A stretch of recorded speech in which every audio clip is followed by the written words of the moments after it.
Hey everybody, welcome back to Home of the Hi. RNG. Welcome back this lovely autumn. We are recording this in the season of autumn. Sure, it's 90 degrees outside, but it's the season of I autumn. mean, I'm wrapped up in several blankets, so. And joining us, as usual, I guess at this point, is our musical expert, Chris Taylor. Hello. We got a third. We got a There's three of us. third expert. Today we are talking about Trials of Mana, or as it's otherwise known, Secret of Mana 2 or Seiken Densetsu 3. I always called it Secret of Mana 2. Yeah, for the longest time, this game was not released over here. It was only like 3 years ago Yeah. that they decided not It was only to probably remaster really like it. 5 years ago because time means nothing anymore, but True. recent. They decided not only to remaster it, but also release the Mana collection Yeah. for the Switch, which had the original They did translated. Excuse me, collection of mana, collection of mana. Yep. to stick with the naming convention. Oh, They did a translation of a Super Famicom game in like 2018 or something, in the year of our Lord 2018. which is probably the best use of their time, honestly. So let's go ahead and dive into what's probably going to be a brief section and talk about personal history.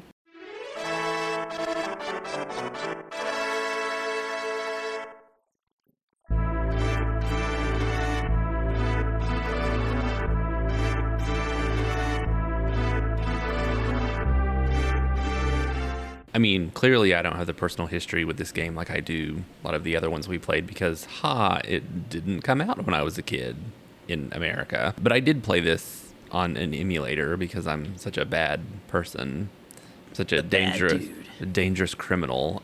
So yeah, like in college or around that time, I did play, didn't beat it, but I did play it through an emulator when it was just called Secret of Mana 2 / Seiken Densetsu 3. See, and I rely on you to do the Japanese words. Yeah, it's a hard... Densetsu is a hard one for me. Densetsu. Yeah, Densetsu. Densetsu. We could call it Holy Sword Legend. Anyway.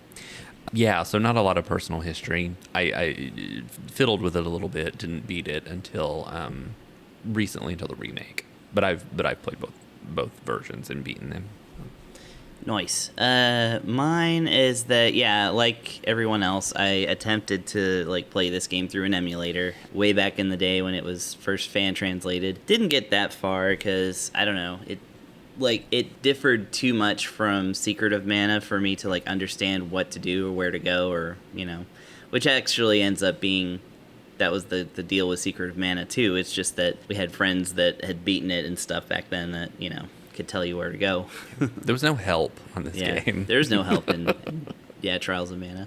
Of course, I picked up Collection of Mana and the remake as soon as they came out. I have played the Collection of Mana version. I kind of made the mistake of, I started a 2-player game on Collection of Mana, and of course my friend moved away, so I started a 1-player game on Collection of Mana. And the friend came back? No. Oh. No, but yeah, I started that and then played through that to about the same point, and then I got a Super FX Pack Pro for the Super Nintendo, which is a flash cart, and I was like, I'm going to play this on my actual Super Nintendo.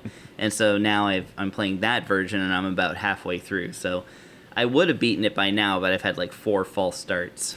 Yeah. So I tried to play the emulated version of this in college, but I was very quickly confused. Wait, select character? Okay, I selected. Select another character. What is going on here? Which Yeah. are the right characters?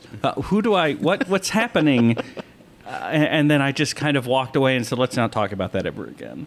But then the remake came out, and I went ahead and played the remake. I like the visual of you paralyzed on the character select screen. What is you happening? can't get past this. This is a JRPG. Why am I supposed to select a character? This is Just the biggest tell me who my challenge. character is. I just picked the girls because of course I did. So when I played the remaster, I mained the thief, and then I had the Valkyrie and the Wizard Princess as my companions. me too. That's actually all 3 of my most current games are Hawkeye and Angela and Reese, I think is her name. Reese, yeah. Reese. Mhm.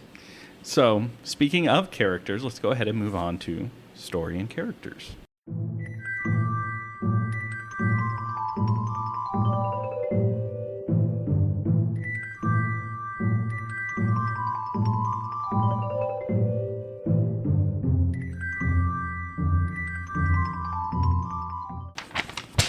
I don't have my notes printed out. That's a prop piece of paper that has nothing to do with this. The power of mana, once used to seal away great beasts that threatened the world, has begun to ebb away.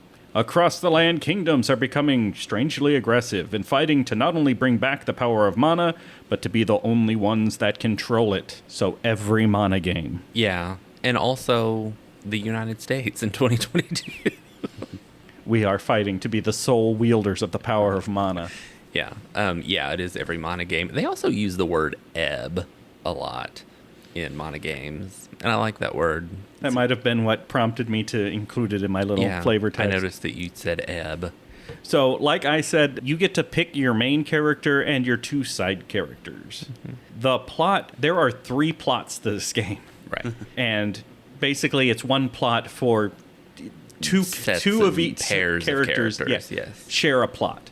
Although, since you don't know that and you're just picking based on looks, names, or abilities, or whatever, rationale you use to pick your characters, you could pick a party that has nothing to do with your main character's plot. Right. Only the main character gets to experience his plot. If you happen to pick the other character that shares the plot a little bit, then you get extra. Otherwise, you get nothing. I did a weird on my Super Famicom version playthrough of the game. I picked Angela, the witch princess, as my main character, obviously, and then I picked Hawkeye the thief and Reese as the support characters, and they share a story, but I wasn't doing their story because I picked Angela as the main character. So all 3 of us picked the same 3 characters. Yes. Now that was that one. Now yes. So then for my Trials of Mana remake playthrough, I picked the best character in the game. And who is that? As my main hero, who is Shawit. Oh, Shawit. Oh, good old Shawit, the cleric. I could never have picked her. Yeah, you just know me. You just have to know me to know why I picked her. That voice, just yes. Okay, first of all, her name's Charlotte, and they decided that she was going to have a wisp. Just a whittle wisp. Just a whittle wisp. Because she's just a whittle wizard. Because she's not a whittle wizard. She is actually like 16, but she's an elf.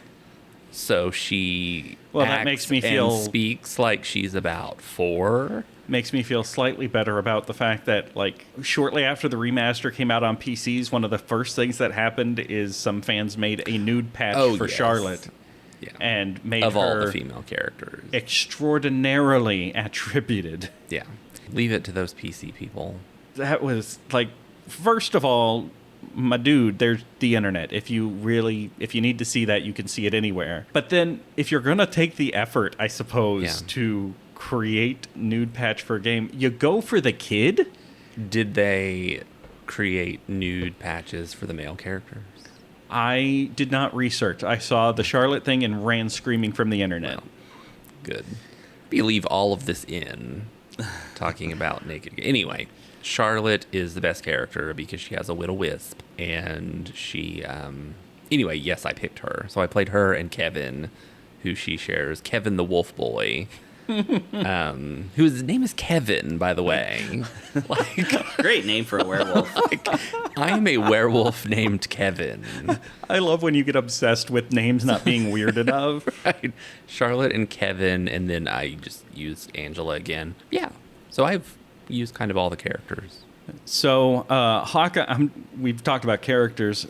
Hawkeye's story is that he is a member of basically a kingdom of thieves or a gang of thieves. Navarro, right? Mm-hmm. I believe so. Navarro, yep. And an evil sorceress kind of seduces her way into the Brotherhood and then frames Hawkeye for the murder of his best friend / the leader of the thieves so that she can take over the thieves' kingdom and use them to destroy a neighboring kingdom. Mm-hmm. And the neighboring kingdom is Reese's. Yes. It's like the plot of Spinal Tap. Exactly.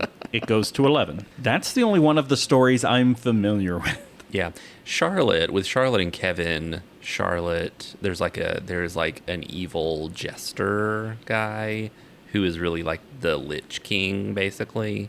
Yeah, he like takes over the werewolf kingdom and not everyone's name is Kevin in the Werewolf Kingdom. Shame. I'm glad you straightened that out. Yeah, there's missed opportunity. There's some different names besides Kevin. Also, an evil jester in a JRPG. What will they think of next? Yeah, I know, right? And it's really sad. Kevin's story is really sad because as a pet lover, he has a pet wolf. He's a werewolf. He's a werewolf with a But wolf. then he has a wolf. Okay. Pet guy who. So it's like Carl. a Goofy and Pluto situation. It really, yeah, definitely. Yeah, and the werewolf's name or the regular wolf's name is Carl. So it's Kevin and Carl. That's great. Yeah, and the jester kills Carl, and Kevin like goes for revenge. Fair. Which I would do as well. Like that would be my autobiography. It was weird as I reached Kevin Wick. As I reached the end of the game, you actually do fight all 3 of the like end bosses from all 3 of the storylines, and I'm like, why am I fight? What is this vampire doing here now? I don't know who this is, but I'm gonna have to destroy him.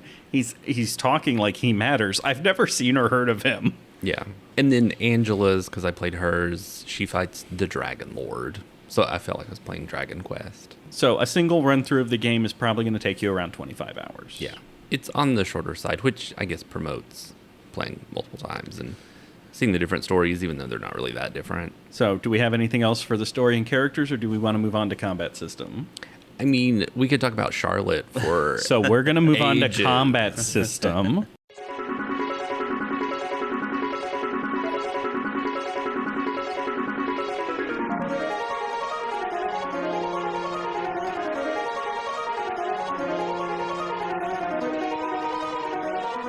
So I don't know how much there is to talk about in the combat system, really. It is active time combat, kind of like Secret of Mana, except... Without the charge up. Yeah, no charge up, and it has strong and weak attacks, there's combos, there's limit breaks.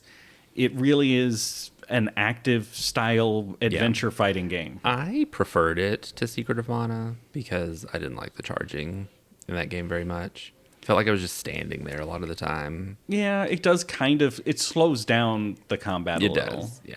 It definitely, at least playing through the original version, there's noticeable lag in like trying to switch characters to do something. Like if you are not Angela as the main character and you're like, you know, I was also Hawkeye, Angela, and Reese, and so it's like I try to switch between Reese and Hawkeye to like attack like a boss, for instance, and then I'd have to switch to Angela to cast a spell, and it's like that was, man, that took forever. Yeah. It was definitely an improvement in the remake where you can map spells to buttons and then you can just instantly cast. And yeah, that's also the thing with, Secret of Mana had that too, where you can, you know, map the other character's ring menu to, you know, a different thing. So that's my only way that I don't prefer it to Secret of Mana. I do like the attacking instantly and doing combos and stuff rather than having to charge up.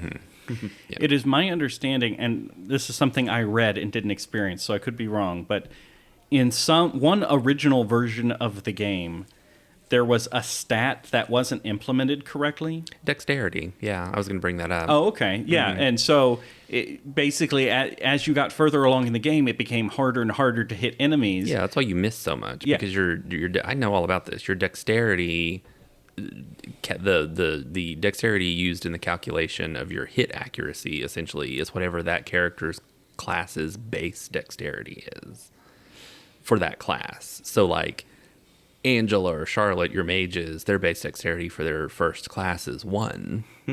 So even if you put points into their dexterity, their hit accuracy is still based on a dexterity of 1 until they level up to their next class. And of course, this was back before patches. And then they didn't even fix it in Collection of Mana. So I was curious if anybody knew about that. No, it is Collection of Mana is a very faithful port, yes, with the broken dexterity. And what sucks about Hawkeye is that you have to put dexterity into him to learn all of his ninja moves. But dexterity isn't really doing anything for you besides just letting him learn his abilities. Yeah. Gotcha. I'm glad I played the remake. Yes, the remake did fix that.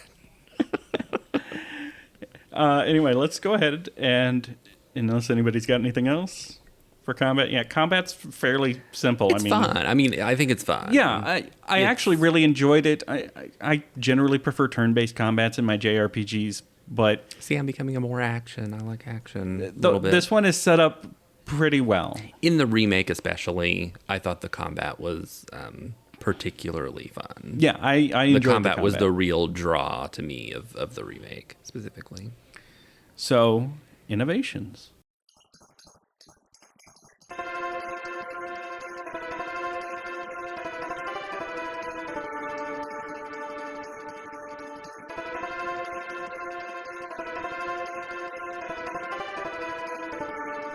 There is a class system, a little bit like Fire Emblem, where you can advance your character's class twice throughout the course of the game.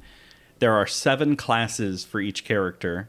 And again, I'm talking about the remake specifically. I don't know if the original had all of this. You're probably only going to see 3 of the classes unless you just like reset to try and explore them all. Because at each upgrade, you get to pick if your character favors the light or the dark. The light or the dark. And then at the next one, you can pick light or dark, and then light or dark as you go up this chain. And in the remake, this is something I didn't do it, so I don't know. Can you go back? Because you can't in the original, but in the remake, can you go back? And I believe class? there's a way to like wipe out the changes and try again. I thought maybe they implemented that. I knew what classes I wanted going in, so I didn't. Yeah, I very rarely go backward with these kinds of things. Like, I made my choices, I will live with them. The inventor character in the game, they changed. In Final Fantasy Adventure and Secret of Mana, the inventor-style character is a caveman. And here they turned him into a tiny jester, and it made me sad. I was looking forward to seeing the high-definition caveman. The Cousin It caveman. Yeah. That kind of brings me to something that I wanted to bring up, which is that I feel like... So the remake, I said I really liked the combat, and the combat was a really big draw of it. I felt in the remake the world was kind of lifeless. And the characters weren't really, like, nothing was really doing it for me in terms of, like, the world or the characters in the remake. It missed a lot of the quirky charm of Secret of Mana. Yeah, there was no charm. Like I didn't get to beat up Santa Claus. Yeah, the Mana games have such a distinctive art style that really comes through in, like, I mean, even the shopkeeper games, doing his dance that I'm it just wasn't now the doing same for the thing in, like, podcast 3D. audience. Yeah. Everybody can see you doing that dance. And it was I think it was too, this is how I kind of feel about all the Mana remakes, is that they're kind of too faithful adaptations where they take literally the 2D towns and stuff and just put them on a 3D plane. I also have on here... So, like you talked about applying training points, essentially, putting points into dexterity or strength or stamina or luck in order to boost your stats, which is something that was sort of in Final Fantasy Adventure. It was in the first one where you would boost your stats, but it wasn't in Secret of Mana. No. So, it's back. And the remake does it weird, where, like, I was confused, especially with Angela at first, because the remake... Like in the original, Angela, you just keep putting points into intelligence, and that's how she learns all of her magic. But in the remake, you have to put points into, like, each spell is tied to different stats. Like, her fire spells are tied to strength. So you have to put points into strength to get her fire spells. And it's her light and dark, I think. Oh, you actually have to manage the stats. You do. You have to manage the stats in the remake, which I thought was weird at first. And then ultimately, I'm like, maybe this is good because Angela became more rounded, a halfway decent attacker just to make sure that she had that fire magic. So I will say that I don't normally notice or care about this in games. The voice acting in this game is just terrible. Oh, it's terrible. I switched it to Japanese immediately. Yeah. Like, I don't know what happened. And there were, like, known voice actors that voiced those characters, so it had to be the direction. I know it's bad in Lunar. In Lunar, I can tell, like, this voice acting is terrible. And then Lunar also came out 30 years ago. But, like, it's also, like, the only other game I can think of where I can really identify bad voice acting. I recently played Triangle Strategy, which I really liked, and we'll talk about I think not too long in the future. Yeah. But a friend of mine was playing it, and she just would not stop about how awful the voice acting was. And I'm like, I didn't notice anything. Yeah, I didn't notice fine. Really bad voice acting in Triangle Strategy. But it is not good here. And it's not just Shawit. No, It's not. No, it's it's not just the whittle goal. none of the characters look anything like they sound. They really don't. And yeah, and like the inflection of stuff is off. It had to be the voice direction. Two things I really did enjoy: finding little cactus. Yeah, that's new to the remake. It's basically a hidden character that you can find throughout the spot, throughout the world. I can't remember what on earth you get for finding him. You get a little treasure map. You get like a little treasure map, and you just get different items and stuff. You get like special items. But it's kind of fun just to do him. Where's Waldo with a little cactus. It is, yeah. And sometimes you'll see him, and then you'll have to figure out how to get to him. It was fun. I also enjoyed platforming and searching around towns for hidden objects and treasure chests. See, I found that annoying. I liked that there was more to the town than just run around, talk to everybody, buy stuff, and you actually had a reason to explore the town. That is true. I can see that, especially with as like lifeless as I said the world was. I guess that's true. Yeah. Although also when you enter a town, the rest of your party goes and becomes NPCs in the town that you can talk to, which I also really like, because in most JRPGs, once they're in your party, unless they have a special mechanic, you generally don't talk to your party members. They're just kind of attached to you with a string. Yeah. And they talk during cutscenes and whatever, but you can't just turn to them and be like, how's it going? I like that. It was kind of optional, but I like that they did that in Star Ocean 2. Oh, yes. You could have your party split up and then actually go and talk to them and get their reaction to things. I have one last system in here. I like day-night systems, but I don't like the way it was implemented here, because it doesn't give you any indication of, first of all, day transforms into night, and there's a pause as it transitions, a little cutscene, and now it's nighttime, and now it's daytime again. It keeps track of days of the week this way, too. But, whatever you're in the middle of, you have no idea when this change is going to happen. So you're like, okay, I need to do something at night. Should I stand here for 2 minutes and wait for it to be night? Or should I go and run and find an inn to turn it into night? Like, how long is it until night? I don't know. Yeah. And I never liked the days of the week thing, because it will, strengthen your fire magic on Salamander Day and weaken your water magic. But I ultimately just ignored all that. Yeah, I ignored it too. It's like, I've seen people take advantage of that, and I'm like, well, if that means that I have to stay at an inn 7 times, I don't think I'm going to do that. No, I'll just use my magic when I want, and if it's not as effective, fine. Yeah. I'm playing the game. Leave me alone. I will say one, and this might not have to do with the remake, but one little system that I found a little pernicious was the menu system in this one. You have the ring menu system, which they had in Secret of Mana, but then you have the main menu system, which is just this multi-page, and each page has load time and delay. Like, equipping an item on a character is a nightmare. I think the menu system was a traumatic memory that I suppressed, because it's like it all came flooding back to me as soon as you said that. I was like, the menus are fine. Oh, the original menus. The original menus, yeah. Where, you're equipping stuff, assigning items to your, kind of quick list, which is, your ring menu. And I have nothing nice to say about all that. No, I agree. Except the cool character portraits you get to look at while you're doing it. So that's all I have for innovations. So I guess we can go ahead and move on to the true reason we're here. So Russ and I can show off our musical expertise. Yeah. Oh, okay. Well, y'all take it away then.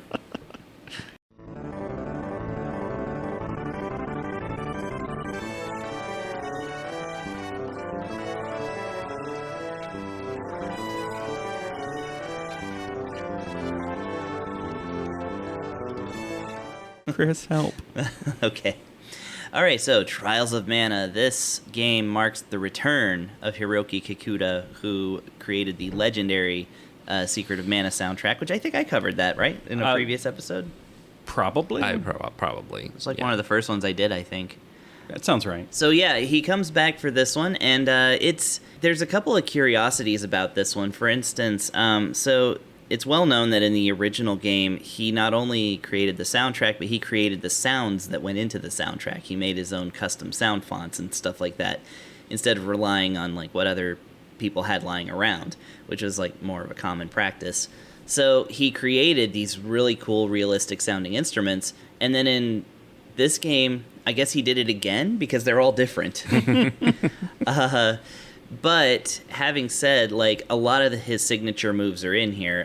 His main, his short jab, his like main attack for sure in all of his old soundtracks is tuned percussion. Almost every song features some variation of a xylophone, a marimba, maybe even a vibraphone, something like that. Just, things that you bang with mallets that actually produce musical notes. Like, that's all in here. Yeah, knowing nothing about music, I'm like, yes, that describes Yeah, and, going a all... Mana soundtrack. Exactly, yeah, and going all the way up to, like, steel drums and things like that. So it gives the soundtrack this... It's hard to describe. Like, I could say that as a youngster, I would describe it as, like, an islandish feel. Mm-hmm. Like, everything does feel a little bit tropical. Yeah, like, I definitely can see that. Exotic, for lack of a better word. And funny enough, this actually is largely due to his influence from progressive rock musicians, especially Gentle Giant, which is like my favorite band ever. They used a lot of tuned percussion in their stuff as well. And I've seen Hiroki Kikuta like post like Gentle Giant stuff, so I know they're an influence. Although Wikipedia lists Pink Floyd, which is another thing. He really likes to bring out like a nice melancholy tune every now and then when it calls for it. And so I like that too. But yeah, basically like lots of tuned percussion, lots of bright, energetic tracks when you're walking around in the field, or especially when you're in a boss battle, then things get really intense. Like, he's really good at escalating the intensity. But having said, actually, I like the town themes in this one better than Secret of Mana. Like, they're really memorable, and like there's a few of them. But yeah, like, there's not a whole lot to like kind of pick apart about the soundtrack, because like I said, it's one composer who's clearly like just kind of continuing his vision for like, I did notice there's not as many bombastic prog rock like craziness like in Secret of Mana, which would be like Meridian Dance or Second Truth from the Left or whatever it's called. Like that kind of stuff with like the extended bass solos and whatnot. But I didn't complete this game, so maybe that stuff is tucked in there towards the end. But I kind of noticed that it's all a little more kind of evened out, and like kind of it doesn't spike quite as high as I think the previous one does, which would be something that I think came up in his later soundtracks, is that it's a little bit more, which I would consider more like subdued and such. But yeah, like it's basically more Secret of Mana, but with different types of feels. Now, the one thing I will say that, like I said, is odd about this one is that the drums in a lot of the tracks are just loud. Secret of Mana was like interesting because it had drums that like were punctuated usually by like hand claps and things like that, like just other kinds of percussion, and then it would all disappear if you were like walking up and down stairs. Yeah, I remember that. Yeah. I think this one doesn't have the disappearing percussion problem. At least I didn't notice it. But yeah, like in some cases, like you'll just hear that drum, like that snare hit, and you're just like, "Ka!" and you're like, ouch. So I don't know if that was a style choice or something that, just couldn't be helped, because I know that, SNES was not exactly Pro Tools. It's like you really had to work hard to get, to crank a good sound out of it. I've universally heard that across the board. That would be my only complaint, is that some of those drums will wake the neighbors. Apart from that, excellent soundtrack. And the remakes version is excellent too, because it takes all that and does it with real instruments. So of course all those little glitchy problems with the instrumentation goes away. Kids these days have it so easy. Yeah. Making their soundtracks. So yeah, it's an A+ soundtrack, I'm gonna say. Thumbs up. Back in our day, we had one square channel and one other channel, and we were happy with it. Gosh darn it. So let's go ahead and wrap this up with our final thoughts.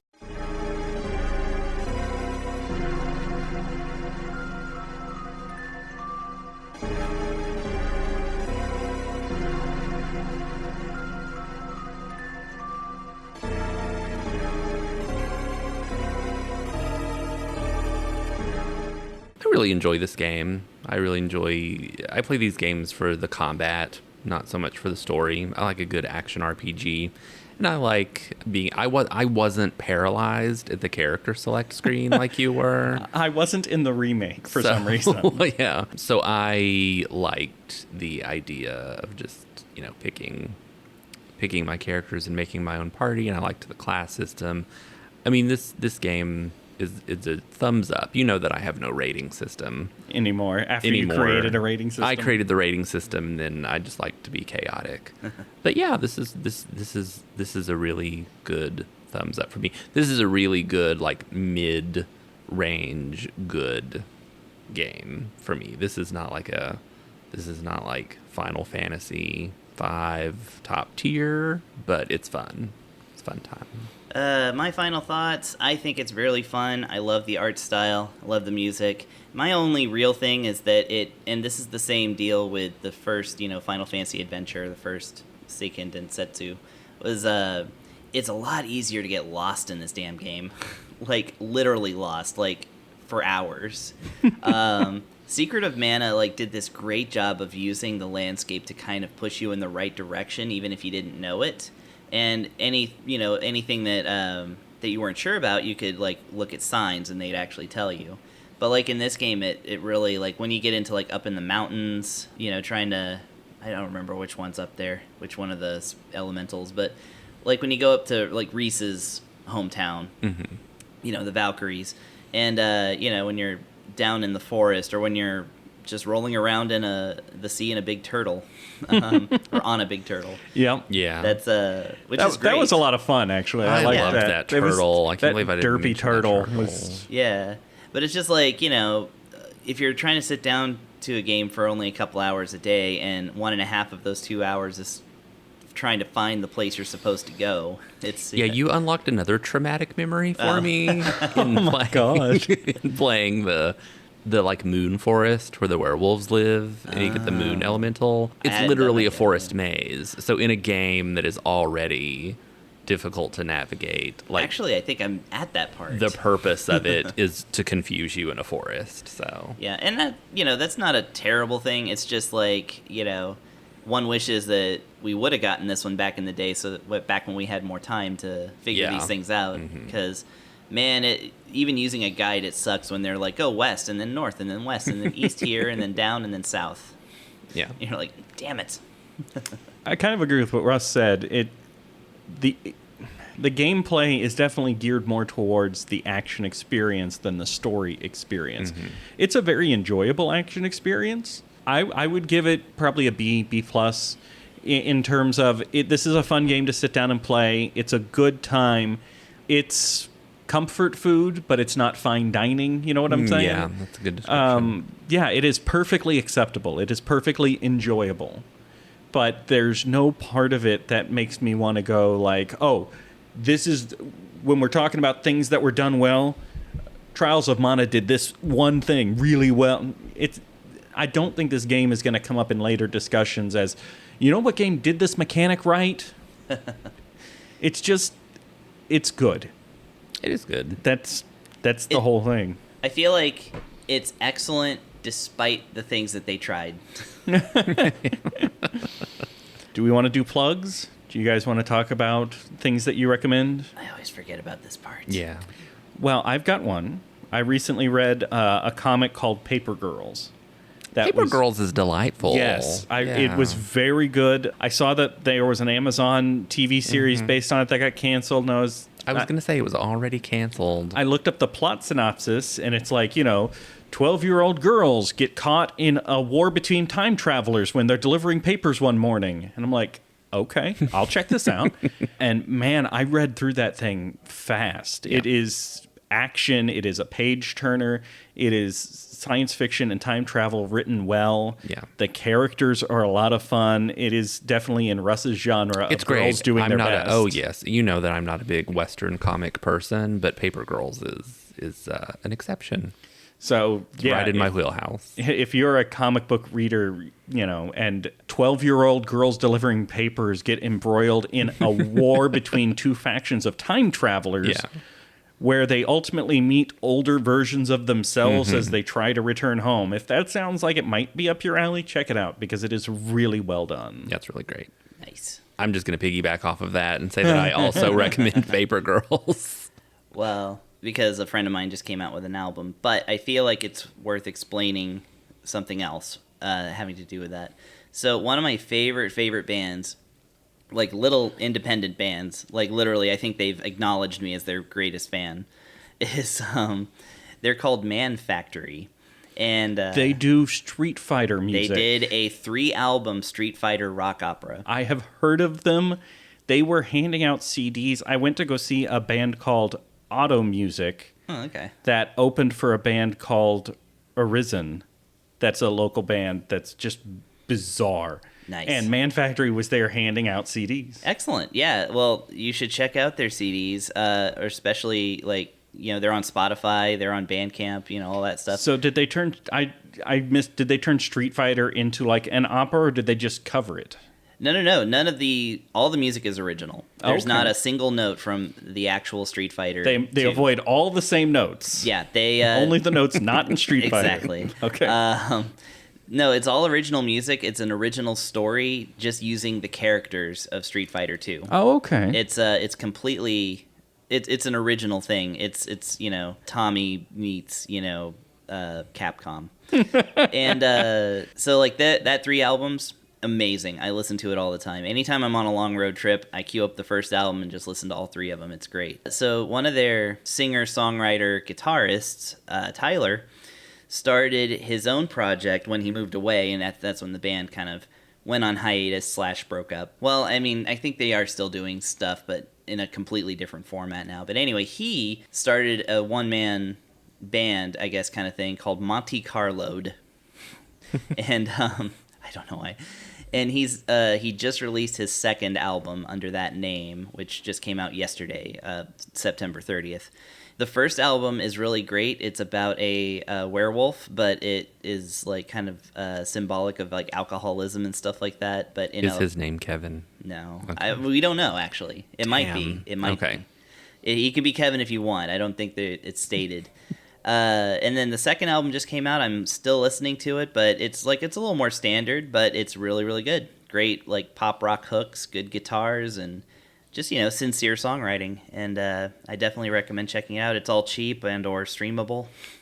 I'm going to look into the Street Fighter opera because as someone who doesn't play fighting games because I'm terrible at them, I do know all of the lore of Street Fighter. And that will kind of help. But I mean, just a story with those characters is interesting to me. Yeah, don't play the games, but very interested in the lore and the characters. It's very much fanfic, but it's really, really catchy. I think you'll like it. So yeah, check out Man Factory and or Monte Carlo'd. And Russ, if they want to play Trials of Mana, where do they go? Well, you can play I know that you can get the remake on all of the modern consoles. I am not 100% sure if Collection of Mana is exclusive to the Switch. Maybe. I don't know. You can at least play it on the Switch. And you should. And you should, yeah. And you can, and then the remake you can get. The remake is actually, if you have PS Plus, it's a free game now. Oh, cool. So, yeah. So that's it for Trials of Mana. Join us next time as we talk about a small independent game. Most of you probably haven't heard of it. It is real deep. Oh yeah, it's in the underground. French. The only way you can get it is you meet a man in an alley and he gives you a cart and you take it home and you blow on it. Yeah, you got to blow in it. We will be talking about the elusive, the ephemeral Final Fantasy VI. We'll see you guys next time. Goodbye.